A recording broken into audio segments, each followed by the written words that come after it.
We found out that marketplaces and listing for smaller projects don't work as well because no CFO, no buyer is going to go onto a platform and select 7 different projects from different developers or scope 500 projects and see which ones they prefer. They want that work done. So we operate more as a platform where a buyer will come with X appetite and we'll prepare bundles or packages that will match their appetite for them in terms of size, price, and technologies. Hello and welcome to the Solar Maverick Podcast, where solar meets entrepreneurship and experience. I'm your host, Benoy Thanjan, so let's get into it.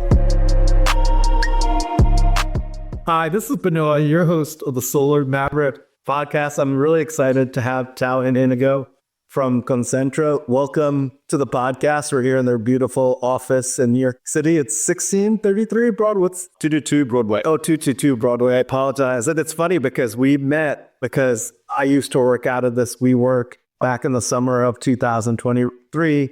And I'm excited to have you both in the podcast. It would be great if you could tell our listeners about what creative, innovative things that you're doing.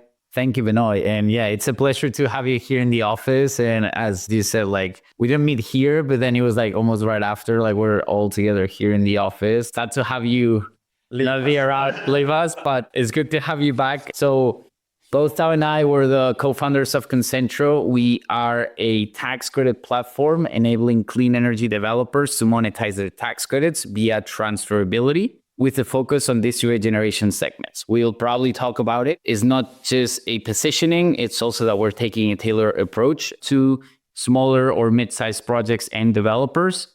And more broadly, our mission is to expand beyond tax credits and at some point, the one-stop shop for these projects to get financed.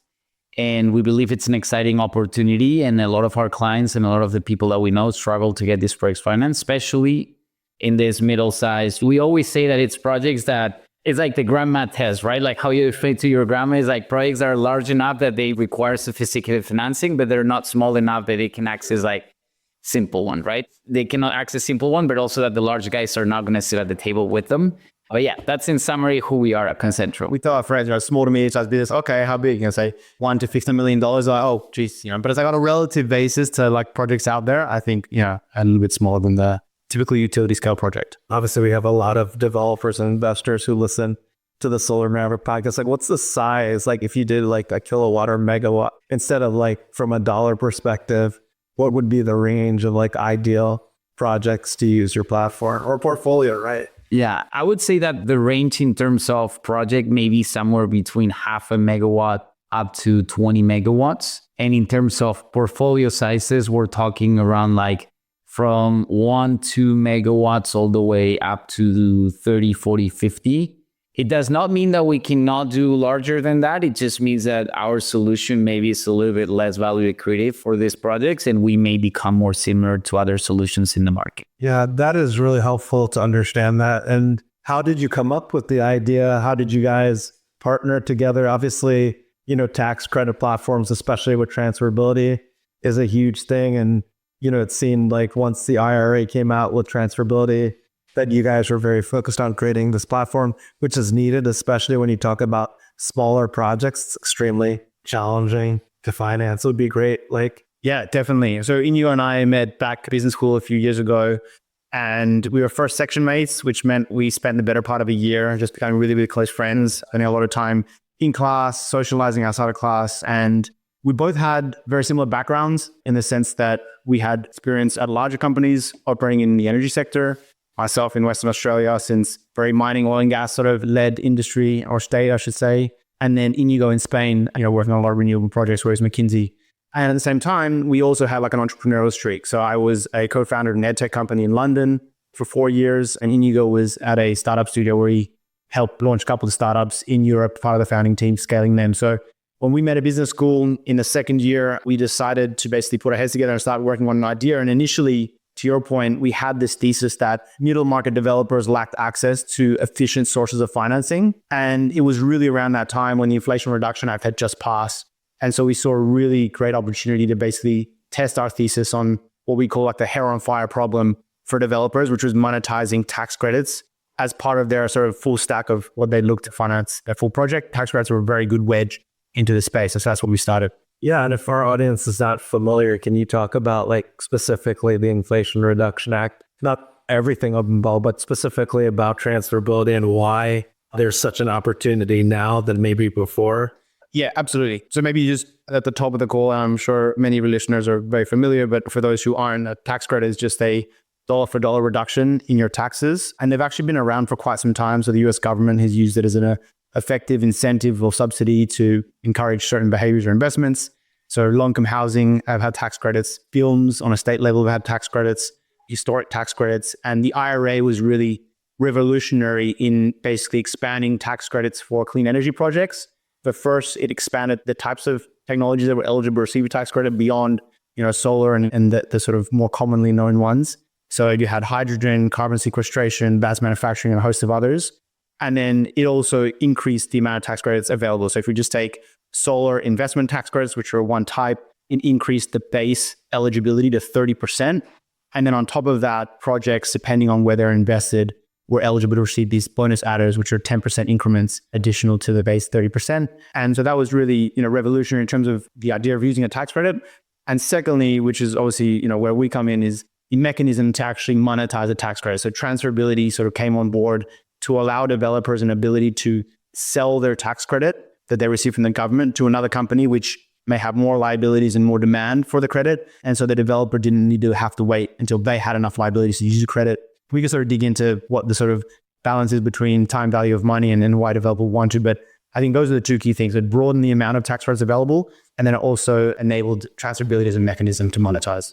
Yeah, and maybe just to jump in with time, of course, and probably have developers listening and financiers listening that know that in the past, people found ways to monetize credits. And I think namely that's called tax equity, which, by the way, is still very prevalent in the market. So the key difference with transferability is tax equity was almost a workaround when you could not transfer or sell tax credits. So it was like, why don't we bring an investor to the project? As an investor owner of the project, you have access to the credits, and you would structure that investment, or in this case, the partnership, in such a way that the investor would have access to close to 100% of the credits, right? Either through sale leasebacks or inverted leases, or in the case of partnership flips, is because the Internal Revenue Code in the US allows you in partnerships to distribute revenues, losses, credits, and ownership in different ways. So you could assign 99% of the credits to the investor.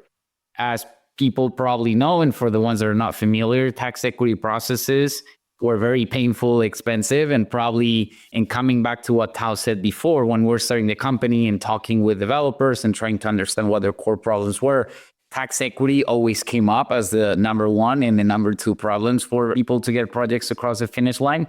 So now transferability, what allows is for a simpler mechanism to transfer those credits to a third party or monetize them without going through the hassles of tax equity.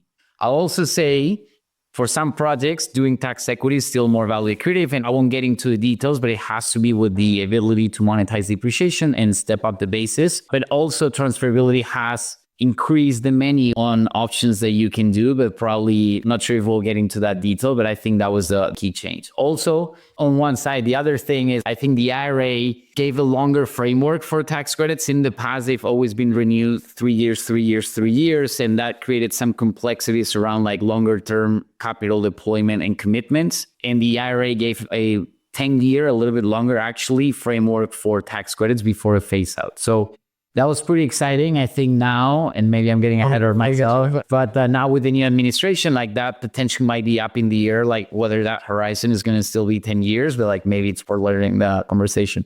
That's actually really helpful to know, because I think, everyone kind of knows the old way that basically tax equity was structured for renewable energy, or how you take advantage of the ITC, the investment tax credit. So I appreciate you explaining that too. And I totally forgot about the short runway on the ITC extensions to 30%. And that obviously this created, the IRA, as you said, created certainty with 10 years. Obviously, potentially, there could be changes with the IRA, with the new administration, which obviously we're all curious to see. And are you focusing on just solar, or are there technologies? Because obviously you say a clean energy platform. Is there other technologies that you're focused on within the platform? Yeah, so The bulk of what we do is solar. I would say in terms of number of projects, that may be closer to 70% of what we have in the platform. But we have other projects. So we have EV chargers, we have battery storage, whether they're standalone or coupled with solar systems. We have wind projects. We have some manufacturing tax credits. I know that some of the other platforms have been a bit more active on the 45X market. We have not. We just have a few projects. And we, from time to time, we have a couple of RNG projects. We have a couple of waste to power. So like sometimes we get some different technologies, but the bulk of what we have is solar. And like maybe being a bit more specific is CNI, community solar, either projects or portfolios. And we've also been relatively active recently with residential portfolios as well. Oh, that's interesting. That's good to know. And then I guess who's your primary person? Is it really a developer that's looking to own projects and that's why they're basically wanting to use the transferability, or does it range between a lot of other people? Do you have like sort of a fixed investor that you have a relationship with who's monetizing it, or is it a lot of different investors, or how does exactly? Yeah, so on the seller side of the platform, I would say the bulk in the tech world is something called the ICP, right? Which is the ideal customer profile. And I don't want to be too academic here, but no, that was more of a joke. But basically our ideal customer, or like the core customer, is a developer that owns and operates, because that creates more probably economies of scale and simplicity, in the sense that they're the ones owning the project, they're the ones filing taxes, they're the ones aggregating. But we sometimes have investors come, and we also sometimes have developers that develop for others, or EPCs. And sometimes you know that those lines are sometimes blurred. And in those cases, transactions can be done, and we've done a couple, but they're more painful because you have a one-to-one. So sometimes you get a $500,000 credit from end user, and also now you need to understand, why does the end user want to transfer the credits? Because like they're a business, and if they cannot absorb credit, maybe it means they're not profitable, right? So it means you have to go a little bit deeper on the diligence process. So those processes can be a little bit hairier. So that's why the bulk of what we do is developers, but sometimes we get end user projects, and we sometimes get investors come. But I would say almost always that comes from the developer, right? Who is the owner of the ultimate project, or sure, and will monetize. So they're the ones who are selling it, the selling entity. But for us, coming back to the ICP point, it's like, who can we go to who has repeatable pipeline every single year that we can help on an ongoing basis? So for sure, that's a lot more scalable than working with developers who potentially could be one-off. And then like, what can you talk about maybe like pricing of the platform, or how does it work? Like companies willing to, I guess I'm looking at the other side, purchase the tax credits. Like I know there's usually a percentage that people talk about, or. So basically, and maybe I'm not sure we'll get into the detail of like what we do differently, but basically we believe, and there's some studies out there on like pricing and so on, that we're managing to get slightly more for developers on how we do things, right? Because we manage to get economies of scale, ensure we run the whole process, so we save transaction costs. But like we'll get into the details. So now, cutting to the chase, we've seen on our platform projects transact from 86.5 up to 93 cents on the dollar, right? And maybe cutting that into packages, most of the CNI and community solar projects that we have, or 100% of them, have transacted in the 91 to 93 bracket. And that's the gross pricing, by the way, paid by the buyer. And then our resi portfolios, because we've actually transacted quite small, and we can get into that level of detail, but we've done standalone transactions of 100K, a couple 100K, 500K resi portfolio, which was like very, very painful. And those ones, of course, for the buyers to entertain them, although we're doing the heavy lifting, they command a little bit more of a discount. So in that case, most projects transact between 86.5 all the way up to 88.5, like most of resi portfolios that we did that were sub $5 million. So maybe coming back and summarizing, is 91 to 93 for wind PTCs, which we did a couple, CNI solar, community solar, and for residential, it trades on 86 to 88 bracket. I think typically the levers that determine price are technology. So the one that most people are familiar with typically commands a higher price. So solar, wind. Also the size of the project will have a higher price. I think you probably heard, spot wind PTCs are sort of command the best because there's no recapture, and there's, an easier way for buyers to get comfort around the fact that, a certain amount has been produced in a certain year, and they can sort of transact on that basis. I think coming back to the point, it's the size of the tax credit, the technology, and then also the sponsor, right? So who is the developer? Do they have a track record and sort of can we get comfortable around their history? That makes sense. And as far as getting comfortable with history, and like, how do you deal with like, obviously, like things taking longer to get to like NTP or COD and project deadlines and long interconnection queues permitting? Isn't it sometimes hard to project that, especially within a tax year as well, I'm assuming? I would say too soon. Definitely like December, we're dealing with this. And I think it's like how the market operates, and like the end of the year starts becoming a little bit more painful. I think projects taking longer to get to NTP is not so much of an issue for us, except for the fact that like as the market's evolving and is becoming more liquid, that like developers are getting more nervous. And like even before NTP, they're like, can you find me a tax credit buyer? It's like you don't even have approval to like proceed with the project. So like that's the only tension that's like creating for us. But like it's more so in the COD part, where it's like early in the year is, do you get commitments for projects that there's not full certainty, like the classic Q4 projects? Almost everyone knows they're more likely going to be the next year, but like what if they're this year and people want commitments to get the projects financed? So it's like, it creates a lot of friction, especially early in the year. And we also operate, and maybe we get into the detail, we're less of like a marketplace and you get your bids and you have an LOI. It's like once we pair you up with the buyer, the idea is that transaction's closing. It's not a like commitment, they're not showing interest. It's like they're moving forward, they're investing resources, we're investing resources. So we typically advise our sellers to not move forward until they know what the project is going to look like and when is it going to be placed in service, because sometimes there might be overcost, sometimes they're like, I may qualify for this bonus adder or not, and that can actually completely change the economics. Now, how we try to work around it, sometimes we put in place term sheets that can be flexible. So last year, it was 15 and 10. It was a $10 million portfolio that we put a $10 million term sheet that had like scaling prices all the way down until the actual amount. And there was a hard floor at 4. And then we ended up almost like December 29th, like getting expedited utility approvals to get some projects across the finish line so that they could reach those $4 million. And now this year, we're in a similar situation, but like less stressful. And I think we have one $9 million transaction that we've also tranched from 6 to 9. And we also have a roughly $4 million project that they're like almost on the finish line and trying to get a reliance opinion in case they don't get the PTO from the utility, but say we were placed in service because we were in a state of readiness. So there's a lot of things around like the closing process and like the COD, especially towards the end of the year. Now, if a project closes in April versus July, that does not matter. Like I think it's something that's for the developer and their timing of cash flows. And now also there's this whole like bridge market developing and like maybe commitments and so on, but like we'll probably talk about that later. That's really helpful to understand. And can you talk about like the type of companies that are buying the credits? It'd be interesting to hear. Yeah, definitely. I think the short answer, which we like to say, is that the easiest buyer is universe is quite large. So it's any US company paying federal taxes as a potential buyer of a tax credit.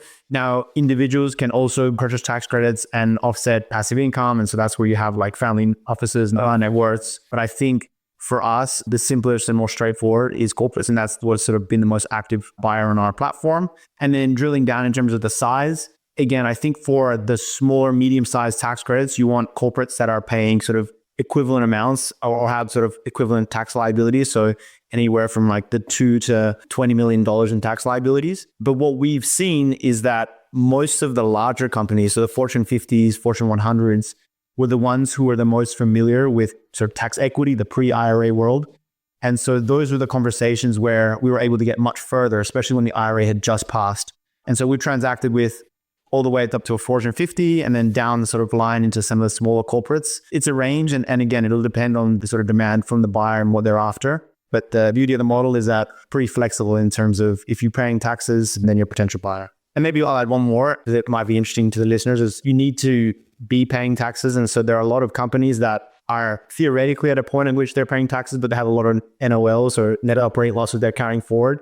And we had a lot of conversations with, the high-flying tech companies who've grown and who are sort of names that everyone sort of comes to know, but there's so many NOLs that they're carrying forward that they have already let's say, a different tax optimization shield that they're using. And so you can sort of, within the typical company that you can target, there are ways to figure out exactly who is the ideal. And I guess also, like, how do you deal too? Maybe their tax appetite might change, maybe what they projected for a certain year. Isn't that a challenge, or is that the challenge that they might change what appetite they're looking for, and they'll also on projects? Definitely. And so if you want to like segment that universe of buyers available, we also look at, do you have a steady income year on year? It meets lower growth. And so revenues and therefore taxes are sort of more stable. But I think most companies will have a better idea closer to the time that they're to file their taxes. And so some are a little bit more conservative in the sense that they'll wait for their tax team to say, hey, this is the number, and then we can pair them with a transaction, and are a little bit more flexible and say, hey, give or take a few $1 million or a few tens of $1 million, this is what we're looking for. And that's where you can pair transactions a little bit early on in the cycle. And I would say like maybe the friction there is different. Like I think when developers are late, that can tank a transaction or change the transaction composition significantly. I think on the buyer end, it's less so that they engage on something and then they're like, actually have the appetite, I cannot purchase all of this, which by the way, happened to us the first time that like we went from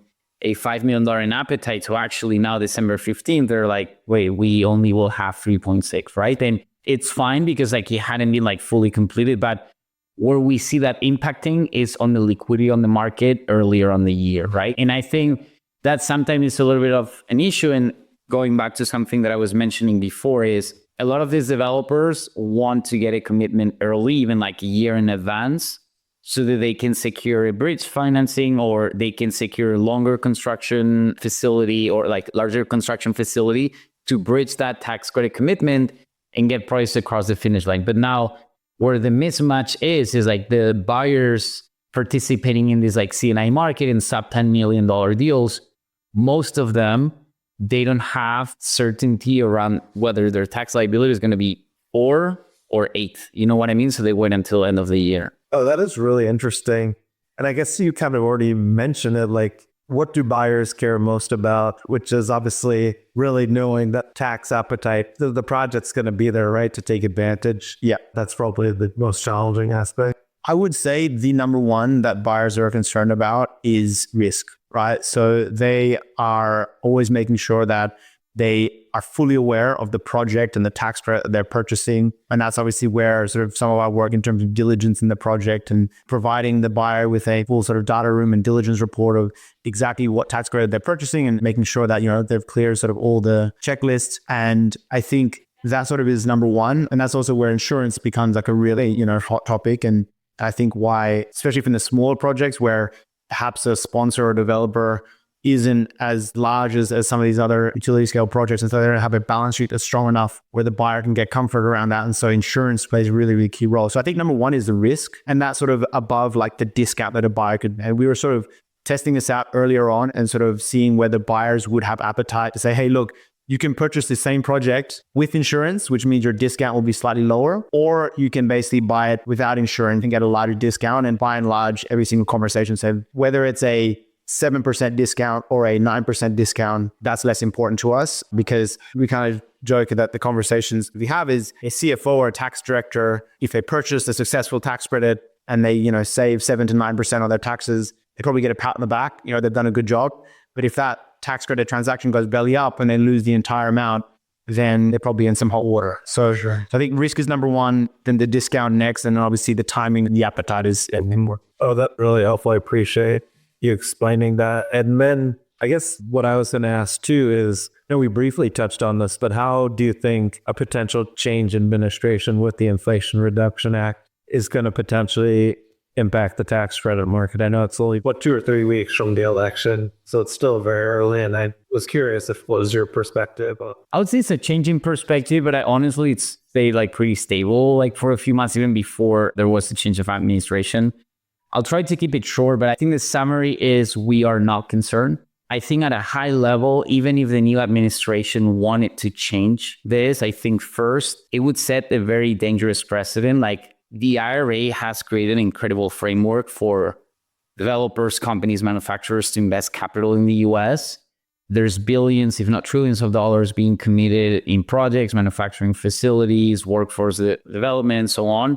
if you pull the plug on that, as I said, it sets a very dangerous precedent for future programs that want to attract investment. So I think that's like almost the overarching principle is like it would be probably very dangerous or difficult to do. Also, going to number 2 is like in practice, like getting it through the House, through the Senate, like the executive is a little bit more complicated. Now, going into practical terms, the truth is the IRA has Republican support, and actually the gross of the impact is happening in Republican states. I think the number is like more than 75% of the impact is in Republican states, which means it has brought Republican support. Mike Johnson, the House Speaker, has even said they want to use a scalpel, not a sledgehammer, to fix the IRA. There was a letter from 18 House representatives asking the new administration not to change the IRA.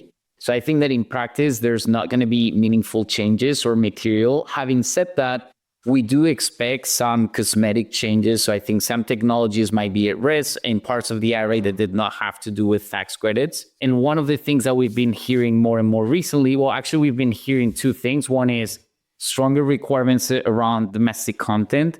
And the other one is a potential earlier phase out. So what that means is that you do not have to approve the budget today for like 10 years, but basically you just approve the budget for a shorter time frame, which does not mean that in 5 years tax credits are gone. It just means like you just have to renew them again. But in summary, we're not concerned. I think transferability should not be at risk.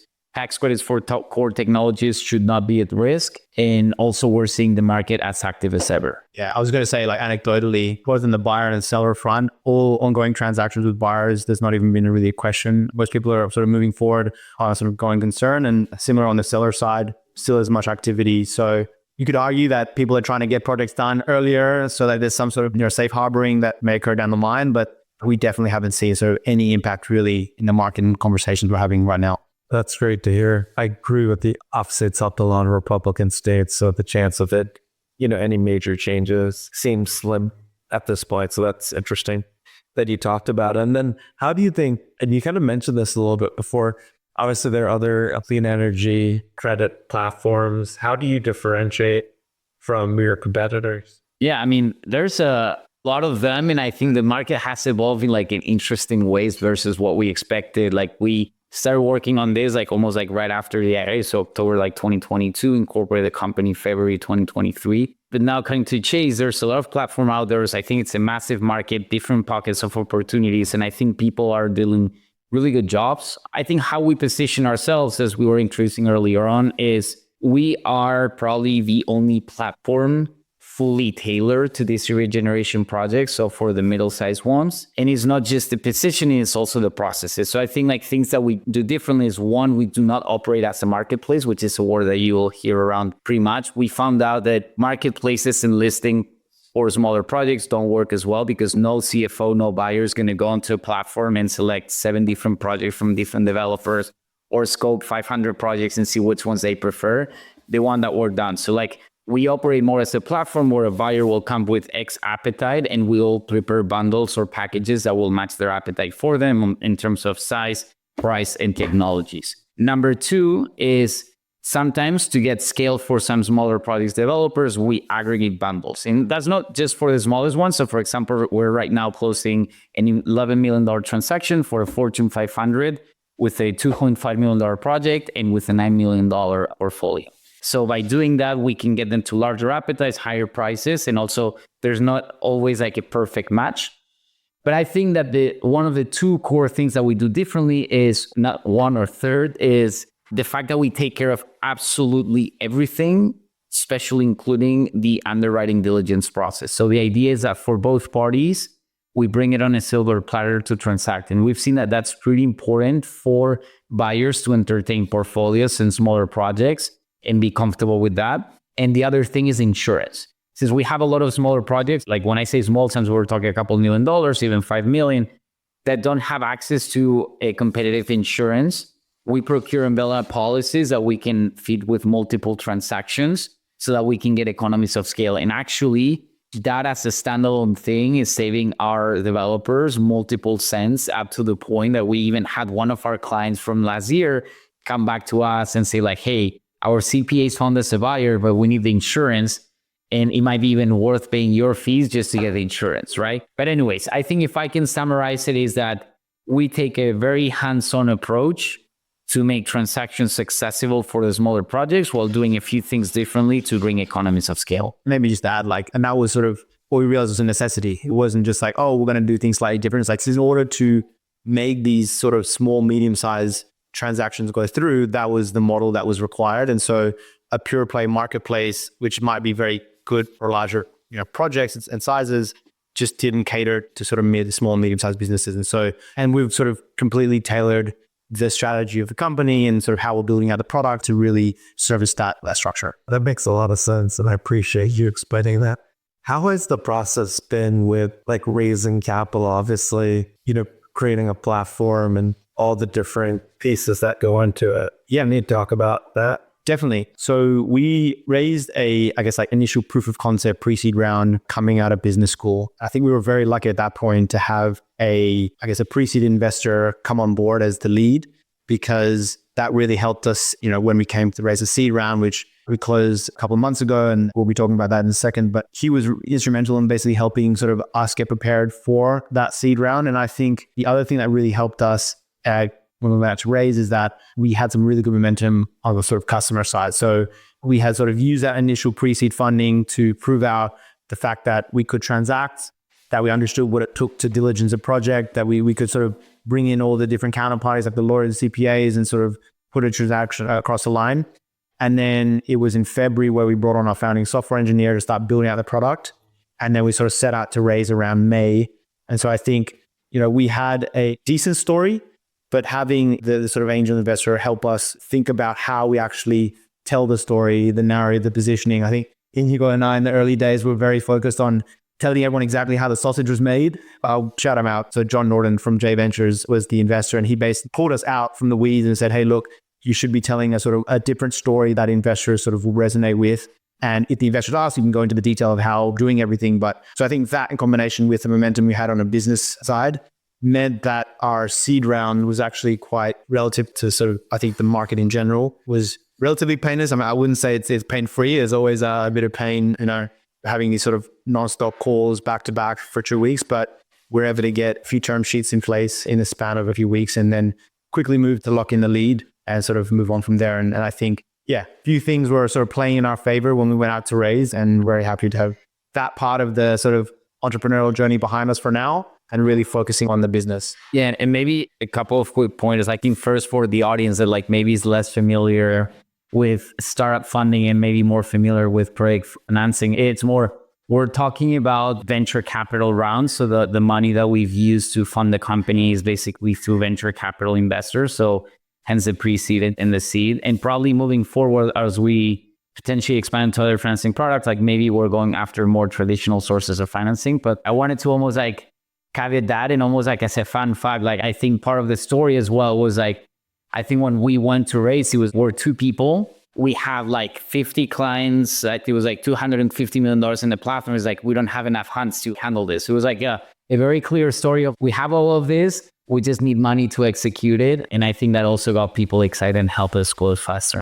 Yeah, and it sounds like you might have been closing a transaction, a pre-seed and seed round, because that then obviously makes it a lot easier, right? Yeah, no, sorry, Julian, that we had closed a few transactions after Q1. And so we went out to raise with that sort of story in the bank. And as we went out to fundraise, we had 2-3x of the revenues we're projecting, in transaction on the term sheet. And it just helped us be hey guys, we'd love to fundraise. We'd love to tell you more, but we really need to get back to the business. So I think we got lucky in that sense. But, everything since there has also proved out the point that we definitely have a lot on our plate and excited with where we're heading. Yeah, definitely. That's really exciting. I know, Iñigo, you mentioned it a little bit before. Where are you taking the company? I know you mentioned it's not just going to be a clean energy tax credit platform. It could be a all-in sort of financing platform. I think that's more or less the angle, right? I think Tao put it perfectly that we wanted to have a hair on fire problem. When you're starting a company, you want to choose a narrow enough problem that you're solving versus boiling the ocean. But ultimately, we're solving one of the sources of financing for projects, right? And at the end of the day, the core problem is how do I get this project financing the most efficient and with the best terms possible, right? And so the end goal would be to have a platform where it's a one-stop shop, right? So we can provide from development capital to construction financing capital to equity, tax credit transfers, bridges on those commitments, and all of the above, all in one place. And from the developer perspective, instead of going to 5 different places, getting underwritten 5 times, and then the lender asking you about the tax credit investor, and this one after asking you about the other one, it's just like having all in one place, and also all of that being more efficient and more seamless with our technology, right? Like we're building a platform. I mean, we have a platform, and we're also building AI workflows behind the scenes to make all of this more efficient. So the end goal is that a developer would come to us. I mean, already works with us ideally. And it's just, you just connected to us, you submit all of your project documents, you get directly underwritten. With that, you can like access all sources of capital and potentially at some point even like build software for our developers to manage things in a more efficient way. But that's the end vision. But like for the time being, tax credit transfers with a few pilots and construction financing, preferred equity, and dev capital as well.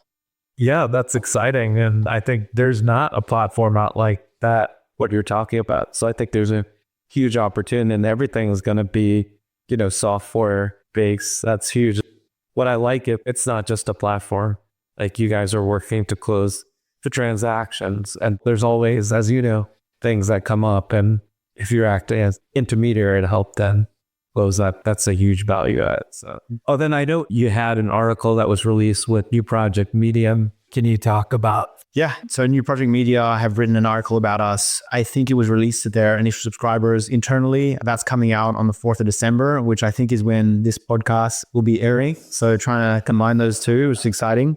And I think a lot of the topics sort of we've discussed today, we touch in that article as well in terms of how we're different, how we cater to sort of small, medium-sized projects, a little bit about sort of where the company's going as well. But yeah, really excited about that to come out, and hopefully you'll be hearing more of us as well in sort of the coming years as well, coming months. Yeah, definitely. It's still early in the whole transferability process, and as people get more comfortable and familiar, that's a stepping stone to a lot larger opportunity. It's exciting. We hope so. And is there anything else that we haven't spoken about that we should know about what you're doing, or anything that we haven't covered? I mean, probably we could talk here for hours, but like you would hate us. But no, I think that probably all of that, like I think it's been very exciting developments. Like I think transactions being closed, a lot on the pipeline right now, a very exciting 2025, some new pilots and new financing products as we were talking about. And probably what excites us more as entrepreneurs is like growing the team. I mean, a few months ago, and when we met you, it was just us 2, then we were 3, then we're 5, and now we're 8. We just signed our latest hire to help on the transactions and what we call clean energy finance side of things. We're very excited with her. She's joining us actually the 5th, so the day after the podcast might be released. So like, I think that's probably like the other thing. Very excited and hoping to make some noise in the coming months now that we have the firepower. That's exciting. I mean, that's huge. I mean, for me, obviously seeing it was just you two, and then seeing the rapid growth in a very short period of time is amazing to see. The Solar Maverick Podcast is about solar and entrepreneurship. I appreciate the amazing work that you're doing. What advice would you give to other entrepreneurs? And then also, I'm curious too, like, I know you've worked together before, but usually you're looking for, like, if you have a similar skill set, whichever, like you're usually looking for a technical co-founder in the beginning. I know you both have been part of tech startups as well, I think. Can you talk about like your advice that you give to entrepreneurs, and then what are the qualities that you look for a founder within your business? Yeah, I can go first. Maybe Iñigo can add. So I think advice that I would give an entrepreneur, first, coming to Iñigo's point, is like at the early stage, but just in general, I think one of the key determinants of a successful company is the team that you put around yourself. And so I think it's very, very key to put, A-star players, ideally people who are smarter than you. And that's one of the sort of key criteria when we're looking to hire people. And so then you can go into detail about how to do that. I think one of the mottos we always like to use is hire slow, but fire fast. And it's important to make sure that, you have the right grouping of these A-star players. So that's the first. I think the second is never lose sense of like business fundamentals. I think there's been a general shift in sort of the tech world of, focusing more on sort of solid unit economics, and maybe not, being cash flow positive immediately, but understanding like the route to get to there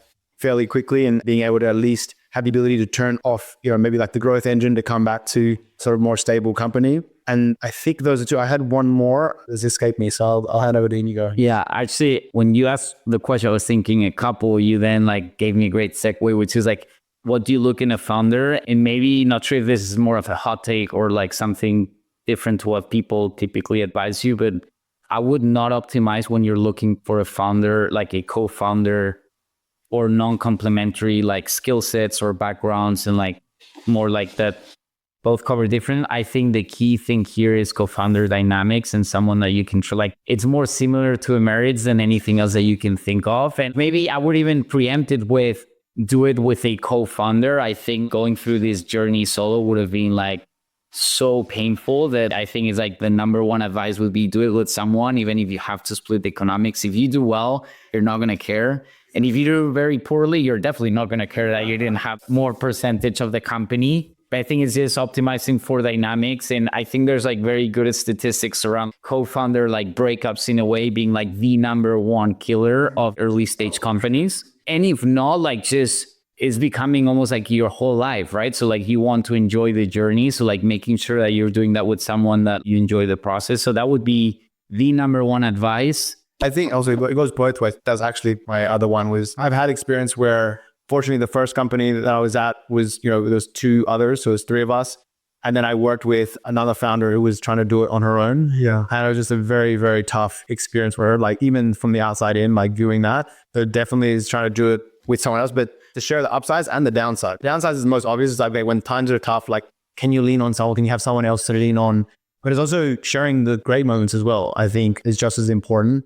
And we've had a good share of both. But I think that's part of the journey. But sorry to interrupt. No. I would say like probably the second advice that I would give people is that entrepreneurship is more of a marathon. It's like something that I'm like realizing more and more versus a sprint, right? Like when you're starting, it feels like everything's for yesterday and like you wish the day had like 28 hours and you're working your ass off. And then you're like 1 year in and you look a year backwards, I was doing nothing. Like I could have taken a couple of days of a break and anything. And especially when you look forward, it's like probably you have like 5-10 years ahead with the company at least. So if you keep at a very strong pace without like paying zero attention to your personal life, having some boundaries, is like you're going to end up being like burnt out. And if you talk to people, there's Quail from Schneider Electric. He was a former entrepreneur and like, we try to meet with him every single time we're in a conference. He's an incredible guy. And I was catching up with him in the Novograd conference and he was saying that like his number one advice is exactly that. When he looks backwards and after 5-6 years of like being an entrepreneur, like he start being like burnt out, is definitely this is a marathon. So that's like his number one advice.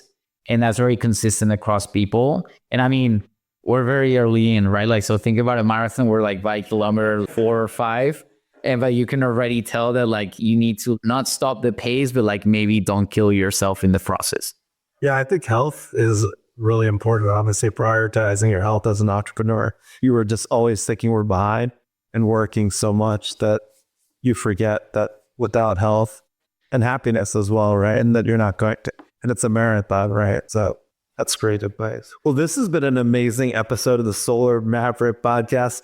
If our audience wants to learn more about the both of you or Concentro, what is the best way for them to do that? So website, we can also put our emails on the show notes. Yeah, we'll put it on the show notes. And obviously, once the press release comes, I guess with new project media, we'll have that as well. Yep, exactly. But if you see us at a conference, please come say hi. We're on the sort of road, the main conferences. We're based in New York, so we're down in FIDI, our office. So if you're in town and you're in the space and you're interested, whether you're a founder or developer, potential investor, buyer, then yeah, always happy to have that connection and that chat. Yeah, and don't hesitate. We'll leave the emails on the website, but like to reach out from the website you see and schedule a meeting with us. We're always happy to help. We always say that by helping people, even if we don't get anything in return, is like we learn as well from other people's problem that informs like where we take the company and so on. And I think it's an industry where we are all swimming in the same direction. So if anyone wants to talk, we're available. And Benoy, it's been a true pleasure to be part of the podcast. It's also impressive what you've built. And thank you so much. Yeah, I mean, it's amazing. Appreciate the opportunity for your first interview on a podcast. And you guys both did a great job. I was going to ask if you know, like, what are some of the upcoming conferences that you're going to attend so that if people wanted to connect? I mean, there's a host. I think the main ones like Infocast Pro in Phoenix is one that we had a great time last time. We're going to be on the road again. Yeah, RE Plus, Northeast for sure. And then there's a couple others. And like maybe that's something else that you need to balance, like how much you travel, where you go. We're still on the fence for projects and money in January. That probably we have to make a call. But I think like the most of the RE Plus events will be around, especially now that we have more people and more hands to get to places. Most of the InfoCast as well. And some of the specific DG conferences around the area. I mean, we just were one of the sponsors very recently at the New Project Media one. Also, there's a SEIA one very soon in New York. So we'll probably be in those, but for sure, you'll find us at InfoCast and at RE Plus and Northeast in the short term. That sounds great. That RE Plus in Boston is in February, and then you're talking about the Solar Power Investment Conference that's in Phoenix, right? Right. And very importantly, we'll be at the Winter Solstice. Yes. I appreciate it. So I'm having a Winter Solstice fundraiser. I really appreciate sponsoring that event. And, we'll have a community of developers, investors, and people in the industry. So I really appreciate you sponsoring. We're raising money for Let's Share the Sun Foundation, which puts solar plus storage in residential homes, specifically in Puerto Rico, that have a medical need where they need 24-hour electricity. And, I appreciate you as well, because you're supporting that charity and they're for sure. And for those ones listening, both the solstice, the winter and the summer have been great. We've been frequent there.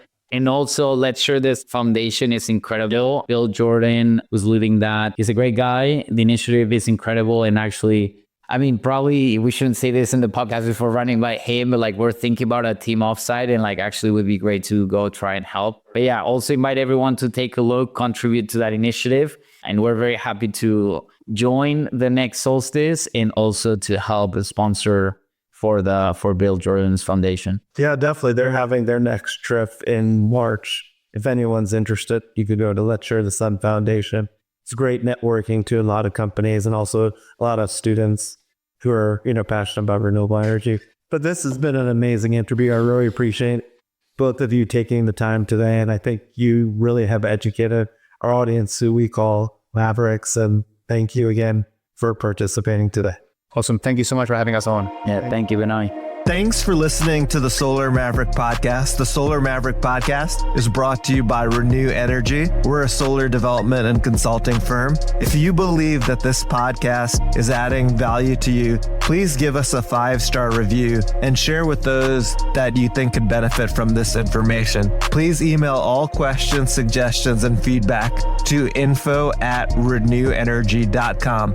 That's info@reneuenergy.com. The Solar Maverick Podcast is produced by Podcast Laundry and executive produced by Benoy Thanjan and Kevin Y. Brown.